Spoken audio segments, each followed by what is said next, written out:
Olha só, nós nunca tivemos no Brasil, não que eu me lembre, uma polarização como a que nós estamos vivendo entre Lula e Bolsonaro, tão congelada, tão travada, tão difícil de ser quebrada como essa, há menos de 100 dias da eleição, mas que já vinha nessa toada há pelo menos um ano. Historicamente, o bicho só pegava nas vésperas da eleição, quando ficavam muito nítidas as diferenças, muito nítidos os interesses em jogo, quem estava do lado de quem, qual que era a divisão radical da sociedade que esquentava as campanhas, quem representava, qual o candidato que estava representando um lado na guerra eleitoral ali na boca da urna. Mas nunca houve nada parecido, com uma divisão muitíssimo bem definida, já muito antes do pleito, num confronto de vida e morte como o que nós estamos vivendo, de tal ponto que tornou praticamente impossível ser penetrada por qualquer alternativa. Então aí os dois candidatos da terceira via que foram tombando pelo caminho, um a um, e os dois candidatos líderes continuam firmes e fortes, como se o segundo turno já tivesse sido antecipado, já fosse na semana que vem. Eu já disse que eles podem sair pelados na rua, bater em velho e roubar picolé de criança, que eles não caem de forma nenhuma do teto de pesquisa em que eles estão. Porque isso é o que eu vou tentar te explicar por razões históricas, quase antropológicas ou quase psicológicas, que vem desde lá que o mundo é mundo, quando os homens se dividiam para se fortalecerem e se defenderem uns aos outros, e como isso chegou na publicidade, chegou nos esportes, chegou no futebol e se fortaleceu sobretudo recentemente com o novo tipo de comunicação em bolhas que fortaleceu mais essa divisão. Vamos lá, mas antes, porém, contudo, todavia, eu preciso te pedir que, por favor, se gostar, se inscreva no meu canal e, sobretudo, se você tiver interesse em material como esse, em que eu procuro tratar de comunicação e suas relações com o poder, comunicação como poder. Bom, já é mais do que comum a máxima de que o homem é um ser gregário. Ele se junta por necessidade de pertencimento, de defesa e de sobrevivência, desde que ele começou a formar grupamentos, começou a se reunir, a plantar, a se juntar em torno de grupos, de formar aldeias lá há 12, 10 mil anos antes de Cristo. E acabou se organizando em grupos, em laços de cumplicidade para fortalecer o seu bando contra outros bandos inimigos. E aí, evidentemente, quanto mais se unia, mais forte ficava, quanto mais lutava por um objetivo inimigo comum, mais ele precisava de união, de afinidade e de solidariedade dentro do seu grupo. Depois, com o surgimento das vilas, das cidades, dos países, é natural que a coisa ganhasse escala.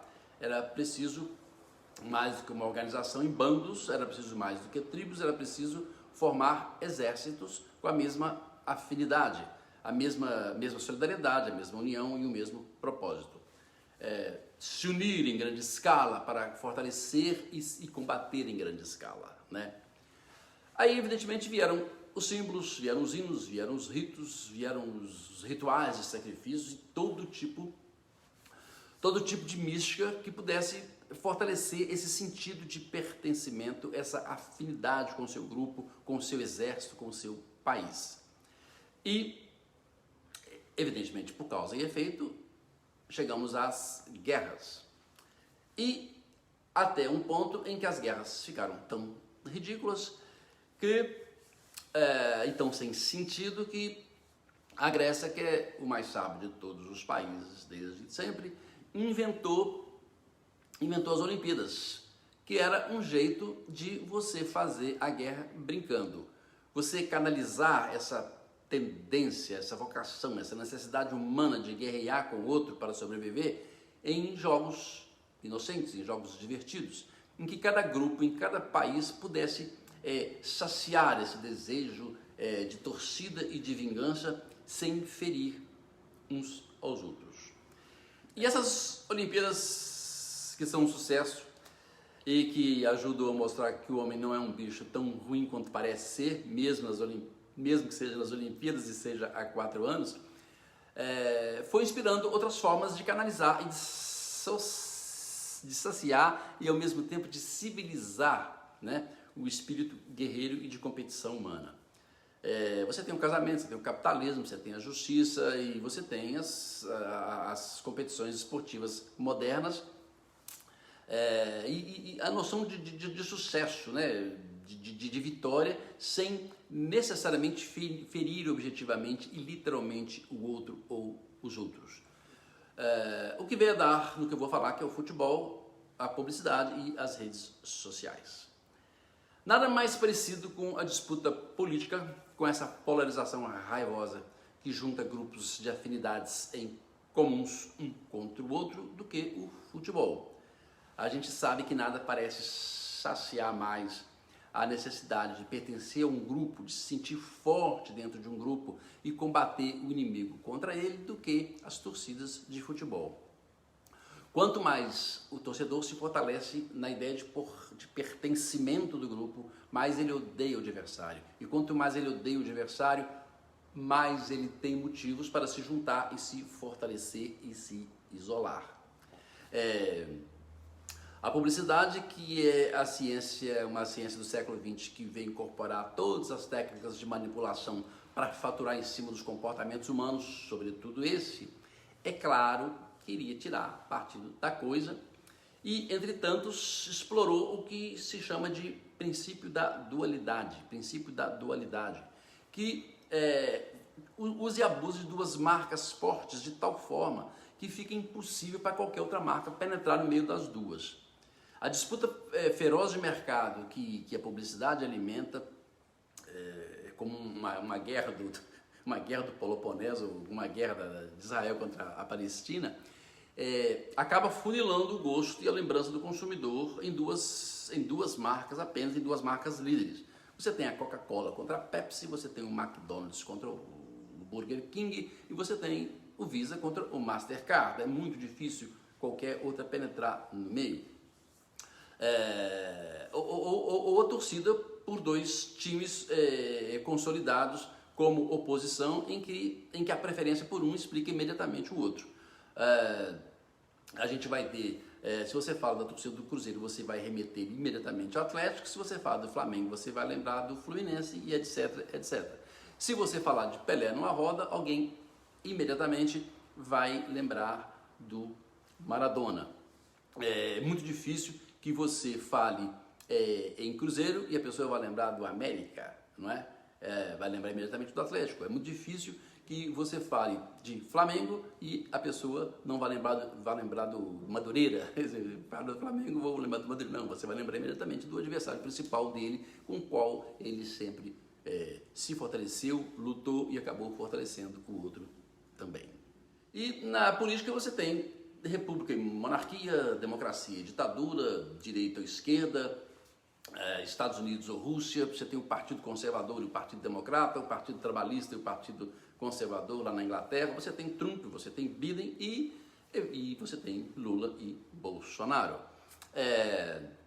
O nosso lulopetismo é aqui o polo mais nítido à esquerda, que sempre provocou e enfrentou a direita no Brasil, que não chegou, a direita, ela não chegou a ter um partido, a ter uma cara, a ter um candidato que monopolizasse a sua representação, que viesse a se configurar como briga, como opositor do outro lado.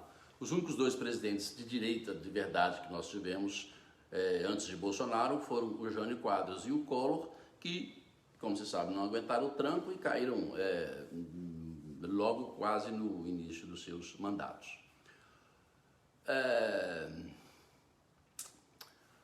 Onde a gente chega em Lula e Bolsonaro mesmo, entre o PT e Bolsonaro, que se enfrentam, se explicam, se fortalecem a cada vez que fortalecem os seus motivos e as suas ideias e as suas armas de guerra.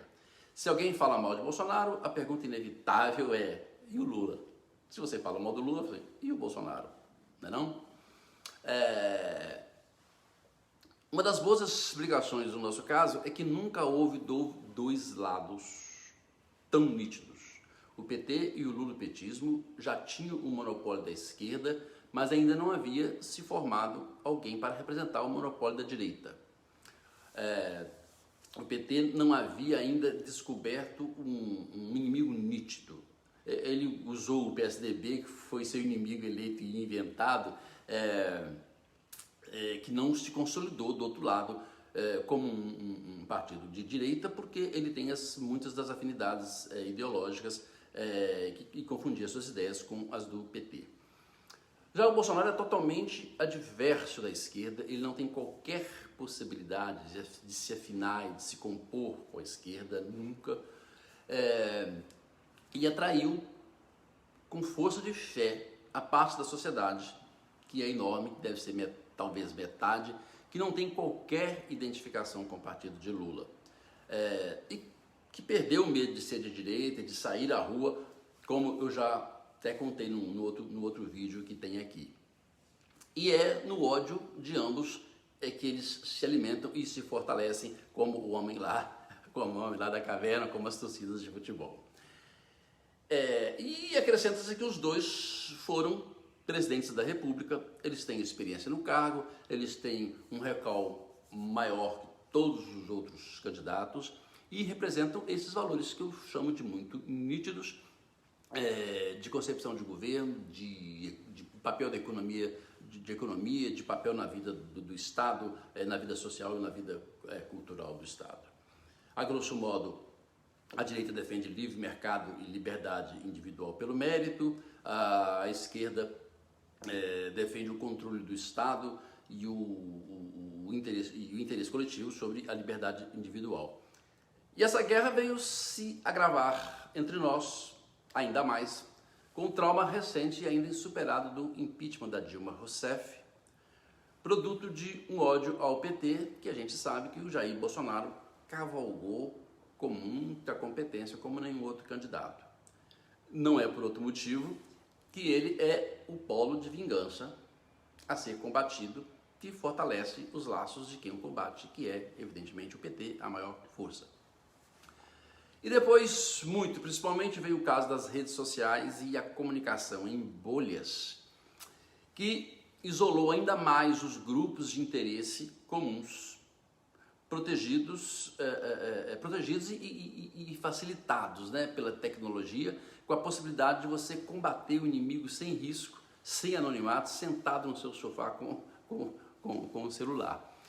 O algoritmo das plataformas de mídia, do Google, do Facebook, do Twitter, a mais danosas invenções contra as relações humanas desde lá o tempo das cavernas, ele isola pessoas em bolhas de pensamento único, em torcidas mesmo, num tipo de paixão, né, com recursos e com possibilidades tecnológicas para você fazer a sua guerra dentro de casa, estimulando os seus desejos, os seus ódios em comum, os ódios comuns de um grupo contra o outro. Claro que isso não ocorreria se não houvesse a tendência natural humana, evidentemente, ao pertencimento a um grupo e à guerra com o outro grupo. Mas nunca uma tecnologia foi tão adequada para favorecer a guerra e não evitá-la. É como se fosse uma Olimpíada ao contrário, né? Ao invés de criar divertimento para canalizar o ódio, ela procura estimulá-lo. Bom, mas é interessante e promissor observar, porém, que no caso da política, o confronto entre duas ideias de dois grupos distintos e consolidados sempre foi comum, permanente, desde sempre, em economias, em democracias consolidadas, como nos Estados Unidos, como no Reino Unido, como na Alemanha, na França, no Canadá, onde você sempre teve uma polarização muito clara, desde sempre e desde o início das campanhas, entre um polo conservador e outro progressista. Com o Partido Conservador e o Partido Democrata nos Estados Unidos, o Partido Conservador e Trabalhista no Reino Unido. E é algo que parece que o Brasil está começando a se consolidar. Só agora, depois de muita guerra entre o PT e os partidos sociais democratas, como o PSDB, o país parece estar, enfim, criando posições bem distintas à direita e à esquerda, que defendem os seus respectivos valores com muita nitidez. Você sabe quem é de direita, liberdade individual e econômica, você sabe quem é de esquerda, interesse coletivo, controle do Estado. E tem o fato de que nós só temos 30 anos de experiência democrática depois de um século XX em que nós tivemos dois regimes de 20 anos cada um, que foi o Getúlio Vargas e foi os militares. O Getúlio Vargas são duas ditaduras, né? E vários presidentes e renúncias, etc., enquanto os Estados Unidos, por exemplo, tiveram 200 anos, mais de 200 anos de estabilidade política. Certamente nós estamos ainda no início e certamente que à medida que essas diferenças forem sendo consolidadas, decantadas, cristalizadas, como a polarização, elas passam a ser permanentes, sim, não só nas vésperas de eleição, mas só que de forma saudável, democrática e não no jogo de ódio que é essa Olimpíada do ódio em que a gente vive, ok? Então é isso, obrigado pela audiência. Se gostar, repita, por favor, curta, compartilhe e se inscreva no meu canal para compartilhar comigo essas nuances do poder e da comunicação dentro dele, ok? Muito obrigado e até um próximo